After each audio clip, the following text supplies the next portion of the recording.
20 black celebrities who revealed shocking secrets before dying. What if the icons we idolize lived lives far darker than the spotlight ever revealed?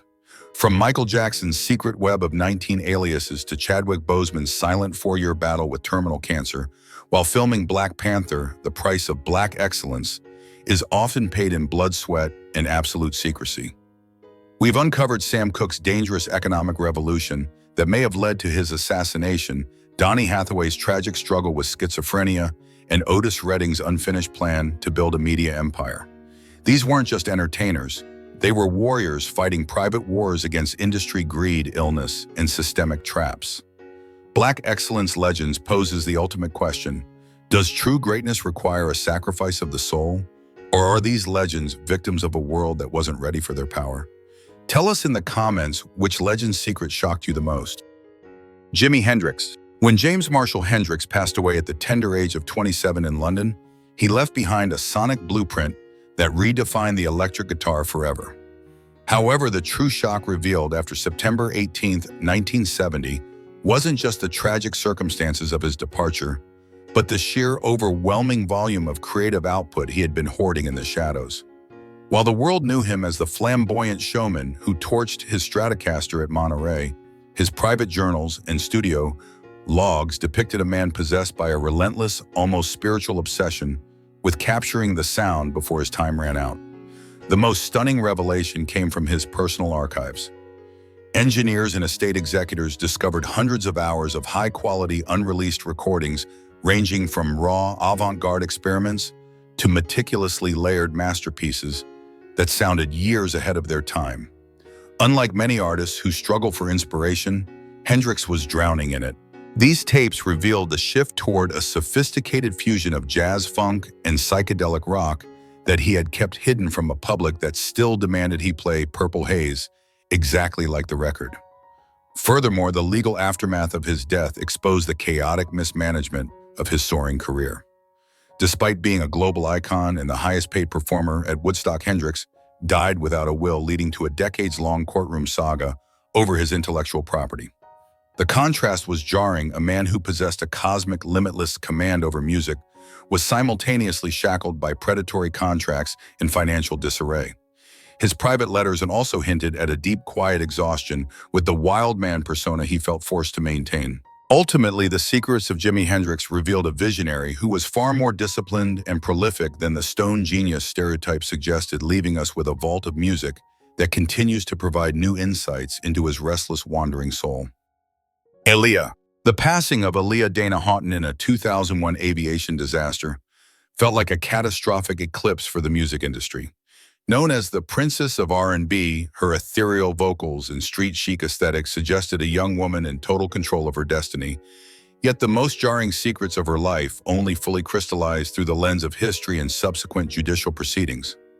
While she projected an aura of mystery and effortless cool, the reality behind her meteoric rise involved a level of exploitation that remained largely suppressed during her lifetime. The most disturbing revelation centered on her 1994 debut album, Age Ain't Nothing But a Number.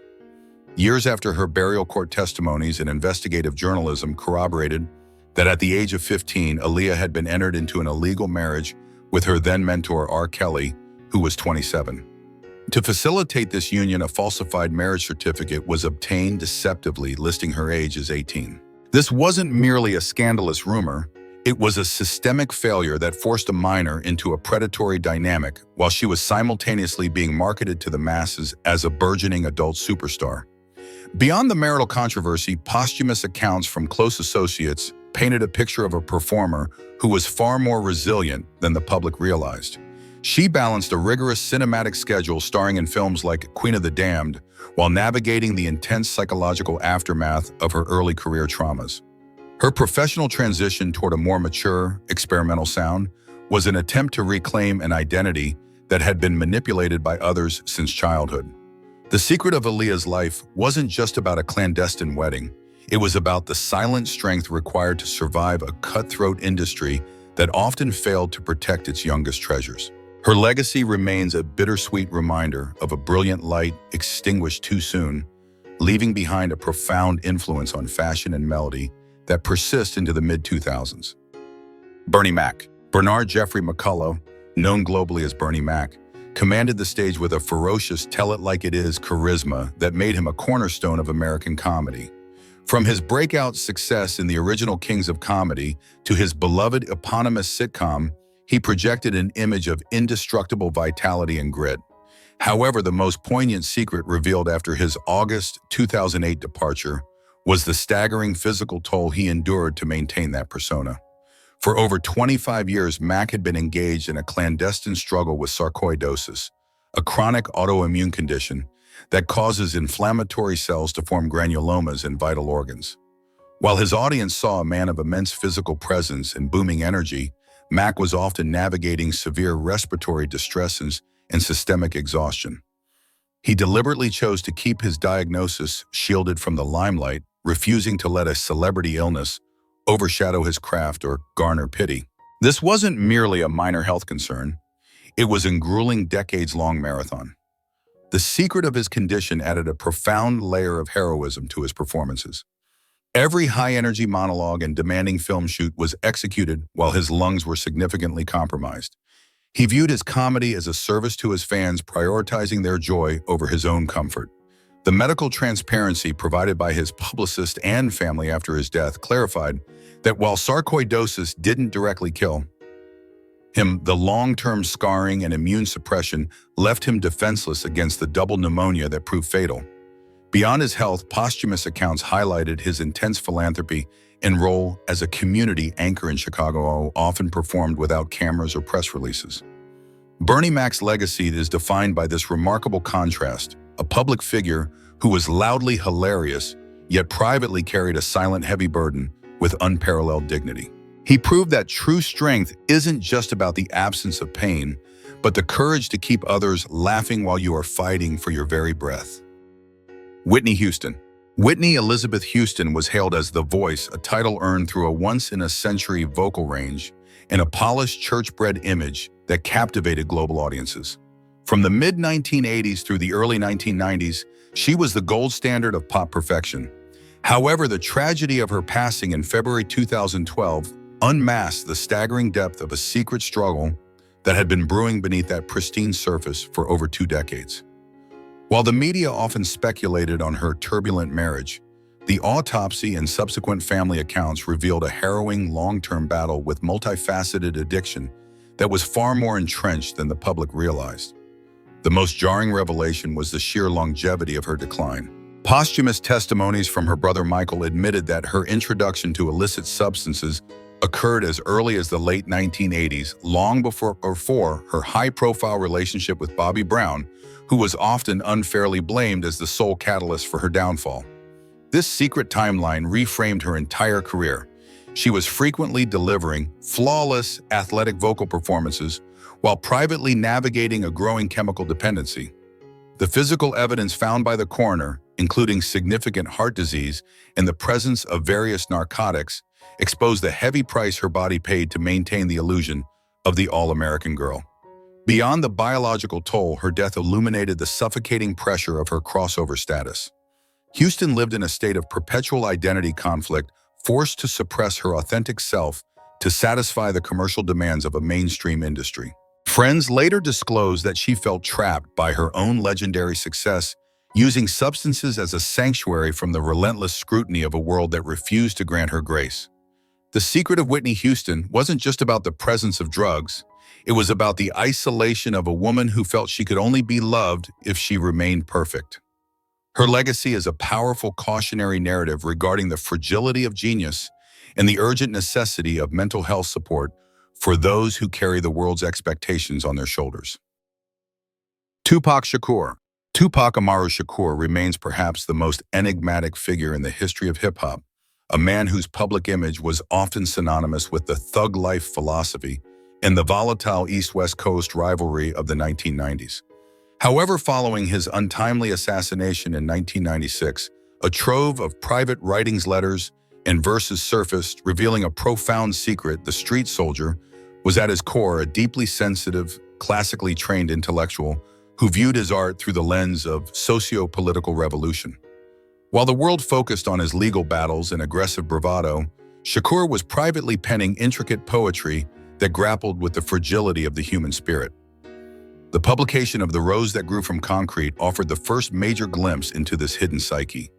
These poems, many written during his formative years and his time in incarceration, showcased a man who studied Shakespeare, Machiavelli, and various philosophies of nonviolent resistance. The secret revealed was a jarring dichotomy. The same artist who recorded scathing diss tracks was also writing tender, heartbreaking reflections on love, loneliness, and the systemic entrapment of the impoverished. This wasn't merely a hobby, it was his primary identity, one that he often felt forced to camouflage to maintain his credibility in a hyper-masculine industry. Furthermore, posthumous accounts from close confidants like Jada Pinkett Smith highlighted his visionary aspirations that went far beyond music.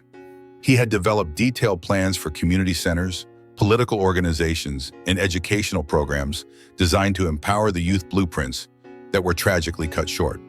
The secret of Tupac Shakur was that his thug persona was frequently a tactical mask, a vessel used to capture the attention of a society that otherwise ignored the plight of the marginalized. His legacy is not one of violence, but of a brilliant, multifaceted activist who used his global platform to demand a more empathetic and just world, proving that his mind was far more dangerous to the status quo than any weapon. Aretha Franklin. Aretha Louise Franklin, the undisputed Queen of Soul, commanded a level of reverence that few artists in history ever achieved. With a voice that was declared a natural resource by the state of Michigan, she was the embodiment of grace, power, and civil rights activism. However, after her passing in August 2018, at the age of 76, the meticulously private world she had maintained for decades dissolved into a fascinating, chaotic legal drama. The secret she left behind wasn't a hidden recording or a clandestine romance, but a series of handwritten wills that challenged everything her family and the legal system thought they knew about her final wishes. For months following her death, it was widely believed that Franklin had died intestate, meaning without a legal will. This assumption was shattered in May 2019, when her family discovered 3 separate, informal documents scattered throughout her suburban Detroit home. The most shocking find was a spiral notebook tucked away underneath a couch cushion containing erratic, handwritten instructions dated 2014. These papers were filled with scribbled notes, marginalia, and strike-throughs detailing her desires for the distribution of her massive estate, including her iconic furs jewelry and music royalties. This discovery ignited a bitter multi-year courtroom battle between her 4 sons, exposing a deep rift regarding her intentions. The secret revealed a woman who, despite her global stature and business acumen, remained fiercely independent and distrustful of traditional legal formalities until her last breath. It painted a portrait of a legend who preferred the intimacy of a handwritten note over the sterility of a law firm's office. This legal saga wasn't just about money. It was a testament to Aretha's lifelong insistence on doing things on her own terms. The ultimate validation of her secret came in 2023, when a jury ruled that the 2014 couch will was indeed a valid legal instrument, ensuring that the Queen's final scribbled words remained the law of her land. Nipsey Hussle. Ermias Joseph Asghedom, known professionally as Nipsey Hussle, was a figure whose impact transcended the boundaries of West Coast hip-hop. While his Grammy-nominated Victory Lap solidified his musical status, his 2019 assassination outside his own clothing store unveiled a secret that was far more ambitious than mere celebrity. The revelation wasn't a hidden scandal, but rather a sophisticated, multi-layered master plan for economic liberation and urban revitalization that he had been quietly orchestrating behind the scenes of the music industry. The secret to Nipsey's brilliance lay in his rejection of the traditional fame model. Instead of moving away from his origins in South Central Los Angeles, he was secretly acquiring the very real estate that had seen his early struggles. Posthumous investigations and testimonies from business partners revealed that he had been studying complex financial structures focusing on opportunity zones, a federal tax incentive designed to encourage long-term investment in low-income communities. He wasn't just a rapper, he was a stealthy urban developer. His secret mission was to buy back the block, ensuring that the residents of his neighborhood would not be displaced by gentrification, but would instead become the owners of their own future. Furthermore, the depth of his commitment to technology and education was a revelation to many. Through his co-founding of Vector 90, he provided a secret bridge between the inner city and Silicon Valley, creating a co-working space and STEM center for underprivileged youth. He believed that the next generation of tech titans would come from the streets if given the proper infrastructure. The secret of Nipsey Hussle was his metamorphosis from a street-affiliated youth into a high-level economic strategist who used his platform as a Trojan horse to bring resources into forgotten corners of the city. His legacy is a blueprint for marathon progress, proving that his most profound work wasn't recorded in a studio, but etched into the deeds and titles of the community he died trying to uplift.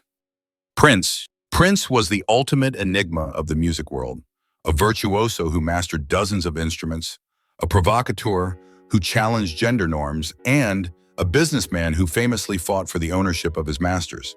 However, following his death at age 57 in April 2016, the world learned that the man who sang "Live Fast, Die Young, and Leave a Beautiful Corpse" was privately navigating a much more fragile reality than his high-energy performances suggested. The most monumental secret unearthed was the physical vault at Paisley Park. While rumors of its existence had circulated for years, the reality was staggering: a 6,000-pound steel room that required professional safecrackers to open because Prince was the only one who knew the combination.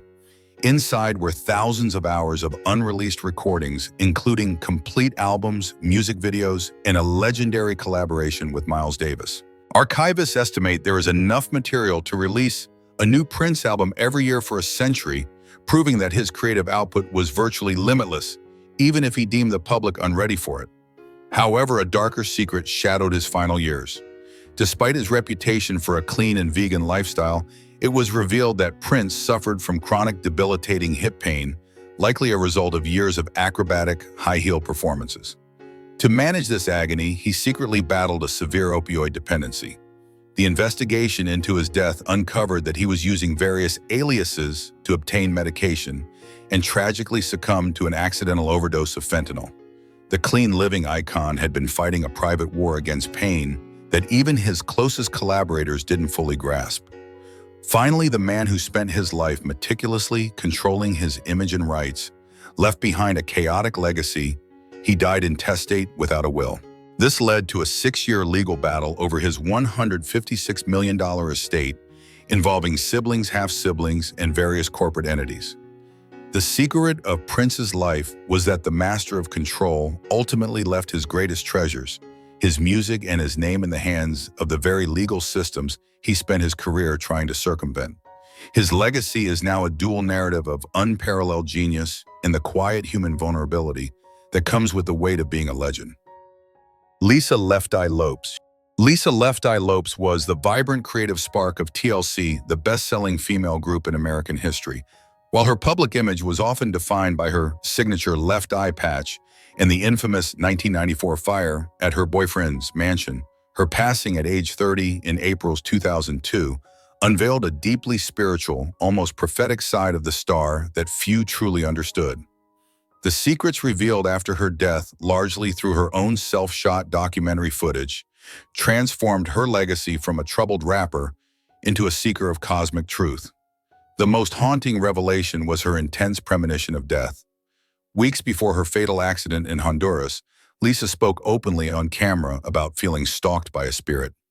This chilling intuition peaked when the vehicle she was traveling in accidentally struck and killed a young boy whose last name was also Lopez. Lisa became convinced that the spirit intended for her had mistakenly taken the child, and she grew certain that her own end was imminent. This eerie foresight was captured in the raw personal tapes that would eventually become the documentary The Last Days of Left Eye. Beyond the supernatural, Lisa's final days exposed her dedication to holistic healing and naturopathy. She had become a devoted follower of the controversial herbalist Dr. Sebi, frequently retreating to his Usha village in Honduras to undergo rigorous fasting and detoxification. She believed that energy never dies and was transitioning away from the music industry's toxicity toward a life of natural medicine and community building. She was even in the process of establishing a nonprofit youth camp in Honduras at the time of her death. The ultimate secret of Lisa Lopez to this was her quest for autonomy and internal peace. Her personal journals and footage revealed a woman who felt silenced by the crazy, sexy, cool label and was fighting to reclaim her voice through solo projects like Supernova. She wasn't just a pop star, she was an amateur astrologer, a poet and a philosopher who viewed her tragic car accident not as a finale but as a transformation of energy. Her legacy persists as a testament to the courage required to seek a higher purpose, even when the world is only watching for the spectacle. Michael Jackson. The departure of Michael Jackson in June 2009 was more than a global cultural seismic shift. It unsealed a haunting chapter regarding the king of pop's private existence. Behind the legendary moonwalks and unprecedented Grammy hauls, the world was forced to confront a harrowing secret. Jackson had spent his final years navigating a labyrinthine medical network trapped in a desperate dependency on pharmaceutical intervention to sustain his daily functions. The most staggering revelation involved the sophisticated web of aliases he employed to circumvent legal safeguards and accumulate potent prescription narcotics. Investigative audits following his cardiac arrest revealed that Jackson utilized at least 19 different pseudonyms such as Omar Arnold, Jack London, and Mickey Howell to register at various high-end clinics and pharmacies. This wasn't merely a tactic for paparazzi evasion. It was a calculated effort to secure propofol and heavy sedatives to combat chronic insomnia and the lingering physical agony stemming from his 1984 Pepsi commercial burn accident. Furthermore, the post-mortem financial disclosure exposed a jarring paradox. Despite being the highest-earning entertainer in history at the moment of his passing, Jackson was actually buried under an estimated $500 million debt. His uninhibited spending on the Neverland Ranch and ambitious artistic ventures had pushed him to the brink of insolvency, essentially forcing him into the "this is it" residency, a grueling physical demand that his frail medicated body was ill-equipped to handle. The ultimate secret lay in the profound isolation of the man behind the surgical mask. Personal journals and testimonies from his inner circle depicted a soul of immense loneliness, a man perpetually mourning the childhood he never possessed. These revelations regarding Michael Jackson do not diminish his musical genius, but they serve as a somber reminder that behind the shimmering white glove was a vulnerable human being who paid an exorbitant price for global immortality. His legacy remains a complex struggle between the blinding light of his artistry and the deep, silent shadows of his private life.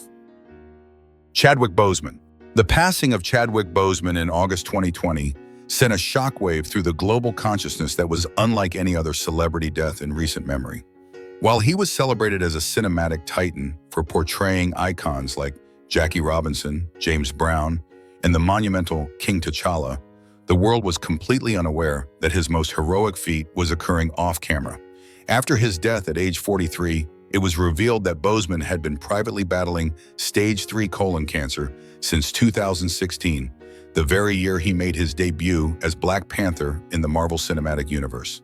The most profound secret of Boseman's life was the sheer discipline of his silence. For 4 years, while the public saw a man at the peak of his physical prowess, he was actually navigating a grueling cycle of surgeries and chemotherapy. This wasn't just a minor health battle. His cancer eventually progressed to stage 4. Yet he filmed Black Panther Avengers Infinity War Avengers Endgame, 21 Bridges, The Five Bloods, and his final Oscar-nominated role in Ma Rainey's Black Bottom, all while undergoing treatment. He reportedly kept his diagnosis a secret from nearly everyone at Marvel and Disney, including directors and co-stars, to ensure that the focus remained on the inspirational weight of his work rather than his personal struggle. This revelation reframed the entire cultural impact of Black Panther. Boseman wasn't just playing a king. He was embodying the resilience and Wakanda Forever spirit in his own bones. His decision to remain silent was driven by a desire to provide hope without the shadow of pity. He visited children in cancer wards, encouraging them and sharing their burdens, all while carrying the exact same diagnosis, a secret he took to his grave to protect the sanctity of the characters he portrayed. The ultimate legacy of Chadwick Boseman is defined by this unparalleled stoicism. He proved that true power is not found in the absence of suffering, but in the ability to transform that suffering into something beautiful for others. By the time his secret was revealed, he had already secured his place in history as a man who used his final breaths to cement a legacy of Black excellence and dignity. He didn't just play a hero, he lived as one, proving that a king's strength is measured by the burdens he carries in the dark, so that others may live in the light. Marvin Gaye. Marvin Gaye was the soulful architect of the Motown sound, a visionary whose voice could transition from the sensual silk of "Let's Get It On" to the biting social commentary of "What's Going On." He was an artist who reached the absolute pinnacle of global fame, yet his tragic death in 1984, at the hands of his own father, unmasked a secret life of devastating instability. The most jarring revelation following his passing was the total collapse of his empire. Despite his status as a musical deity, Gaye died in a state of staggering financial insolvency. The secret unearthed by estate executors and court filings was a debt totaling approximately $9.2 million. This wasn't just a matter of poor spending habits.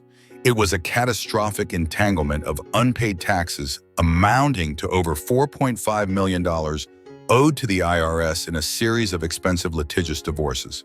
Most notably, his 1977 divorce from Anna Gordy Gaye led to a unique legal settlement where he agreed to pay her the royalties from his next album, resulting in the raw, painfully honest masterpiece, Here My Dear. While the world saw a superstar, the reality was a man who spent his final years as a nomad, living in Europe and Hawaii, to evade creditors and the crushing pressure of his American debts. Compounding this financial tragedy was a hidden battle with severe paranoia and substance dependency. Posthumous accounts from his inner circle revealed that Gaye's legendary stage fright and personal anxieties had spiraled into a reliance on cocaine, which exacerbated his mental health struggles. His move back into his parents' home where the fatal altercation eventually occurred was not a choice of comfort, but a desperate retreat from the chaos of his professional life. The ultimate secret of Marvin Gaye was the profound disconnect between the Prince of Soul persona and the fractured man who occupied it. He was a pioneer who fought for artistic freedom against the Motown machine, yet he died without the freedom of financial or mental peace. His legacy remains a bittersweet symphony. His music continues to generate millions of dollars for his heirs, finally clearing the debts that haunted him in life and ensuring that his genius outlasted his earthly struggles. James Brown. James Brown, the godfather of soul and the undisputed hardest working man in show business, was a force of nature who revolutionized American music with the invention of funk. He was a symbol of Black pride and economic self-reliance, yet his death on Christmas Day in 2006 ignited a secret firestorm of litigation and mismanagement that lasted nearly 2 decades. The shock wasn't just in his passing, but in the revelation that the man who sang "I Got You, I Feel Good" had left behind a legacy mired in financial disarray and bitter family infighting. The most startling secret uncovered by estate executors was the sheer mismanagement of his fortune. Despite his massive influence and decades of touring, the estate was devalued by years of substance dependency and predatory business deals. This triggered a legal war of the roses that saw over a dozen lawsuits and more than 15 years of courtroom battles. The central dispute involved his will, which was contested by children, and a partner whose legal marriage to Brown was called into question. The secret reality was a man who in his final years lived in a state of paranoia, often distrustful of those closest to him, leading to a will that was as complicated as his rhythms. Furthermore, the public was stunned to learn that Brown's primary final wish to establish the I Feel Good Trust to fund scholarships for underprivileged children in South Carolina and Georgia was held hostage by these legal disputes for 15 years. While his heirs fought over royalties and assets, the charitable mission that Brown intended to be his crowning achievement sat dormant, paralyzed by the very legal system he had hoped to use for good. The ultimate secret of James Brown was the isolation of a titan who felt he had to carry the world on his shoulders alone. It wasn't until 2021 that a final settlement was reached, allowing his estate to finally fulfill his philanthropic dreams. His legacy is now a cautionary tale of the importance of clear estate planning, but also a testament to a man whose desire to empower the next generation eventually outlasted the greed and chaos that followed his curtain call. Phyllis Hyman. Phyllis Hyman was the quintessential sophisticated lady, a statuesque beauty with a 4-octave contralto voice that could melt the coldest heart. Whether she was commanding the Broadway stage or topping the R&B charts with You Know How to Love Me, she epitomized elegance and vocal precision. However, her tragic suicide in June 1995, just hours before she was scheduled to perform at the Apollo Theater, unmasked a harrowing secret Hyman had spent over a decade waging a brutal clandestine war against bipolar disorder and clinical depression. The most jarring revelation for her fans was the sheer depth of her psychological torment. In the mid-1990s, mental health was rarely discussed openly in the Black community, and Hyman felt she had to camouflage her dark days behind a mask of glamour. Posthumous accounts from her inner circle and her own personal journals revealed a woman who suffered from extreme mood swings and a crushing sense of isolation. She often used her music as a therapeutic outlet, but the industry's relentless pressure and her own perfectionism eventually turned her art into a source of anxiety rather than a sanctuary. Beyond her mental health, the secret of Hyman's financial instability added another layer to her tragedy. Despite her immense talent and a Tony nomination, she struggled with the predatory nature of the music business and felt undervalued by her labels. Her suicide note was a heartbreaking testament to her exhaustion, stating simply, "I'm tired.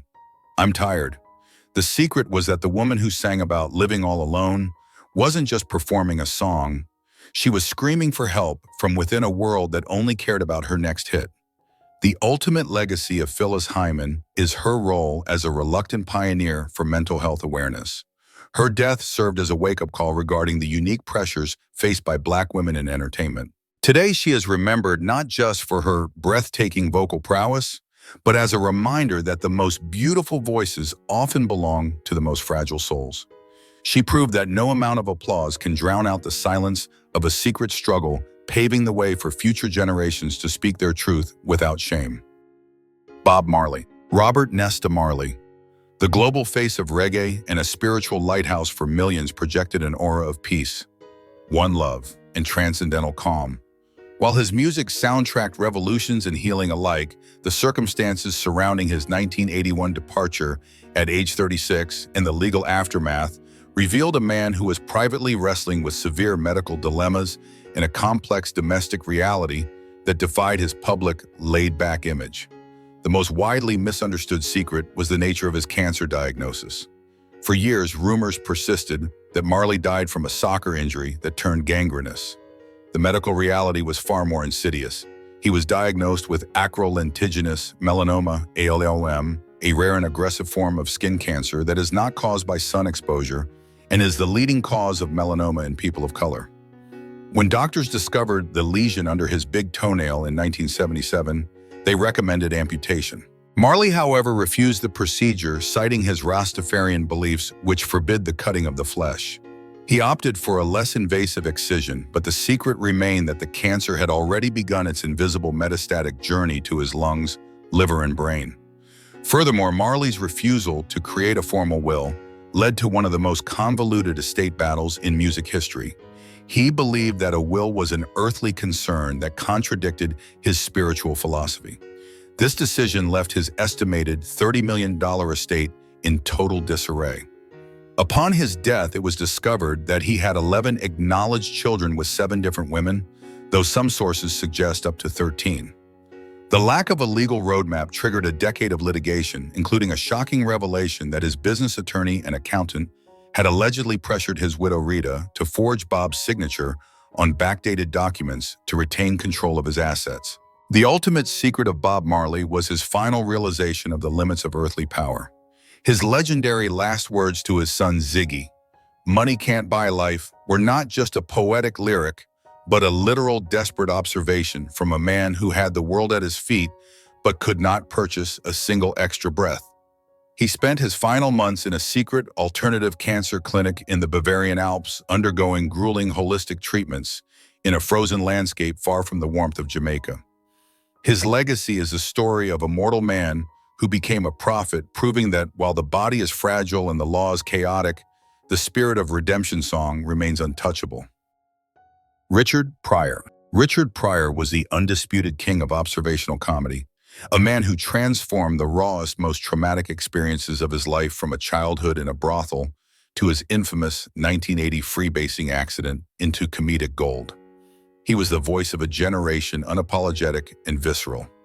However, behind the manic energy and the tell-all stage persona lay a devastating secret. For nearly 2 decades, Pryor was locked in a private, agonizing battle with multiple sclerosis, a chronic autoimmune disease that slowly stripped him of the very physical agency that made him a superstar. The most jarring revelation was the timing of his diagnosis. While the public only became aware of his condition in the early 1990s, Pryor was secretly diagnosed in 1986. For years, he hid the early symptoms, numbness, tremors, and loss of balance, attributing his physical changes to fatigue or the lingering effects of his past drug use. The secret of his MS added a heartbreaking layer of bravery to his final film roles and stand-up specials. Every time he walked onto a stage during the late 80s, he was fighting a nervous system that was essentially short-circuiting, yet he refused to let the audience see the struggle until he could no longer stand. Beyond his health, the secret of Pryor's extreme domestic turbulence remained largely sanitized for the public. While he joked about his failed marriages, his private journals and later biographies revealed a man haunted by deep-seated psychological scars that led to 7 marriages to 5 different women. He was a man who could command an audience of thousands, but felt utterly incapable of maintaining a stable, quiet home life. The contrast was stark. The world's funniest man was often its loneliest. The ultimate secret of Richard Pryor was his metamorphosis during his final years. Confined to a wheelchair and losing his ability to speak clearly, he didn't retreat into bitterness. Instead, he used his remaining influence to champion animal rights, a passion he had kept relatively quiet during his high-octane comedy years. He proved that even as the body fails, the spirit can expand. His legacy is not just one of laughter, but of the immense grit required to keep finding the joke when the punchline is your own mortality. Donny Hathaway. Donny Hathaway was hailed by peers like Stevie Wonder and Quincy Jones as a musical theorist and a genius whose vocal arrangements redefined the texture of 1970s soul.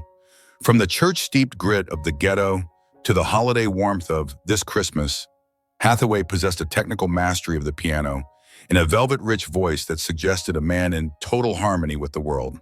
However, his death at age 33 in 1979, falling from the 15th floor of the Essex House Hotel, exposed a harrowing secret for much of his adult life. Hathaway was trapped in a terrifying psychological prison. The most profound secret of Hathaway's life was his struggle with paranoid schizophrenia. While he achieved global fame through his legendary duets with Roberta Flack, he was privately battling a mind that had turned against him. Diagnosed in 1971, Hathaway lived with a persistent, terrifying delusion. He believed that white people were attempting to steal his brain via complex machinery to extract his musical gift. This wasn't merely a passing anxiety, it was a debilitating psychosis that required him to take an astonishing 14 different medications twice a day. The secret reality of his daily existence involved navigating severe auditory hallucinations and manic cycles that often forced him into psychiatric wards at the height of his commercial success. The weight of this secret effectively fractured his most successful partnership.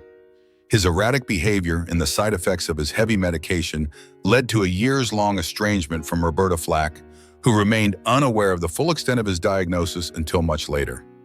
The tragic irony of his life was found in his song, "Someday We'll All Be Free." While the public interpreted it as a civil rights anthem, Hathaway's lyrics were a secret personal plea for liberation from the voices in his head. The ultimate secret of Donny Hathaway lies in the sheer effort it took to produce the sound. Engineers recalled him playing with such intensity that sweat would stream down his face as if he were trying to drown out his internal chaos with perfect harmony. He died just hours after a recording session where he had begun to experience another severe delusional episode. His legacy is a testament to a man who, despite a fractured mind, managed to leave behind some of the most cohesive and healing music in American history, proving that even in the deepest darkness, the soul can find a way to sing. Etta James.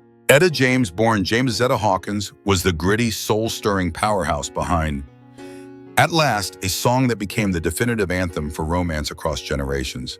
With her signature blonde hair and a voice that could transition from a honeyed purr to a gravelly roar, she was the bridge between R&B and rock and roll. However, the secrets that emerged throughout her life and in the years leading to her 2012 passing revealed a woman whose fairy tale career was built upon a foundation of profound trauma identity crises and a medical battle she kept shielded from her fans. The most enduring secret of Etta's life was the mystery of her paternity. For decades, she lived with the private conviction that her father was the legendary pool shark Rudolph Minnesota Fats Wanderone.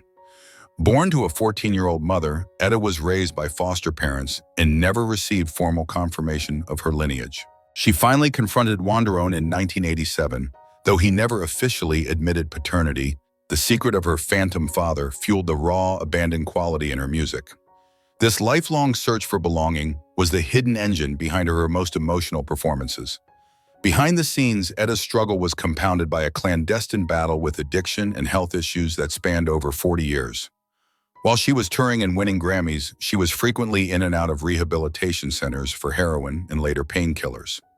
It wasn't until her final years that the public learned the extent of her physical decline. She was diagnosed with Alzheimer's disease and leukemia simultaneously. Her family kept the severity of her dementia a secret for as long as possible to preserve her dignity, even as she struggled to remember the lyrics to the very songs that had defined her legacy. The ultimate secret of Etta James was her unyielding resilience. Despite being the outsider of the music industry, two blues for pop, two jazz for R&B, she managed to sustain a career for 6 decades while battling the demons of her past. She proved that the at last moment wasn't just about finding a lover. It was about a woman finally finding herself after a lifetime of hidden pain. Her legacy is a testament to the fact that greatness isn't the absence of struggle, but the courage to sing through it until the very end. Otis Redding. Otis Redding was the raw emotional powerhouse of Stax Records, a man whose performance at the 1967 Monterey Pop Festival famously stole the show from the era's rock giants. Known for his frantic energy and the heartbreaking soul of Try a Little Tenderness, Redding died at the pinnacle of his powers in a plane crash in December 1967, aged only 26. While he is remembered as a legendary singer, the secret revealed after his death was that he was on the verge of becoming the most powerful black media mogul in the South.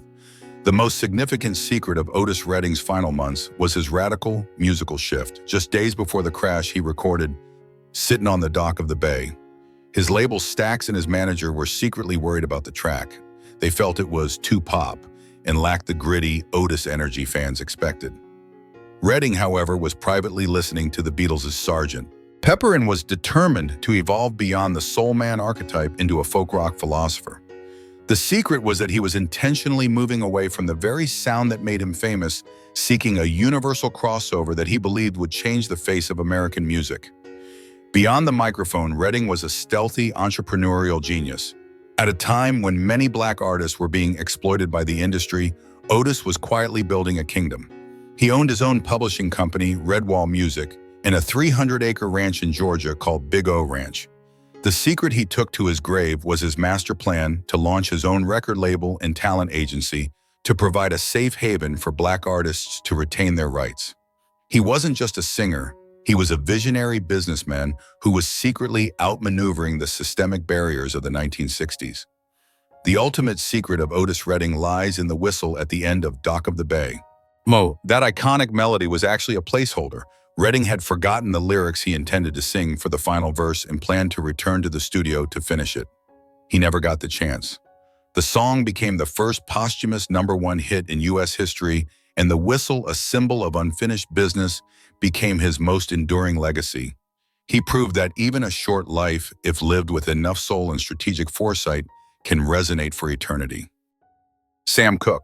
Sam Cooke, the King of Soul, was the ultimate crossover icon, a man whose honeyed vocals on You Send Me and Cupid seemed to float effortlessly above the racial tensions of the 1950s and 60s.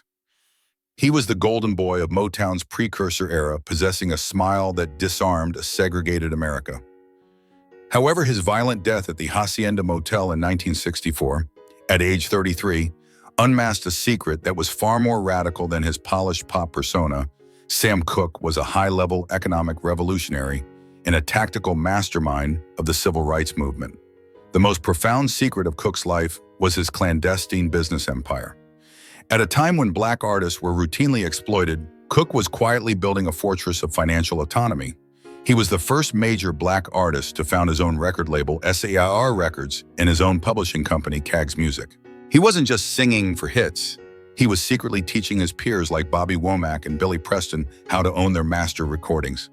This made him a dangerous figure to the old guard of the music industry, a man who couldn't be controlled because he owned the very ink and paper his music was printed on.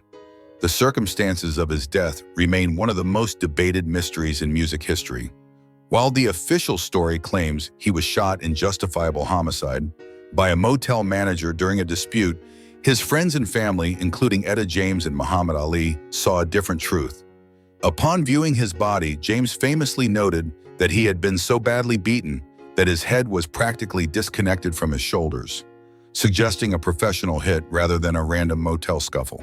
The secret theory whispered for decades is that Cooke was neutralized by industry powers, or even political entities who feared his growing influence and his plan to move his distribution away from white-owned conglomerates. The ultimate secret of Sam Cooke was his prophetic transformation. His final masterpiece, A Change Is Gonna Come, was a sharp departure from his pop ballads, a song so politically charged that his label was initially afraid to release it. He wrote it in secret after being turned away from a whites-only hotel, turning his private humiliation into a universal anthem. He proved that the most agreeable voice in the room can also be the most subversive. His legacy isn't just a collection of love songs. It's a blueprint for artistic and economic liberation that paved the way for every independent artist who followed. Sam Cooke was the ultimate golden boy of soul, but his polished image masked a dangerous secret. He was a high-level economic revolutionary. By founding SAR Records and Cags Music, Cooke seized total control of his masters, threatening the industry's exploitative status quo. However, his violent death in 1964 remains one of music's darkest mysteries. While the official report claims a motel dispute, icons like Etta James insisted his brutal injuries suggested a professional hit. Was Sam Cooke truly the victim of a random scuffle, or was he assassinated for becoming too powerful to control?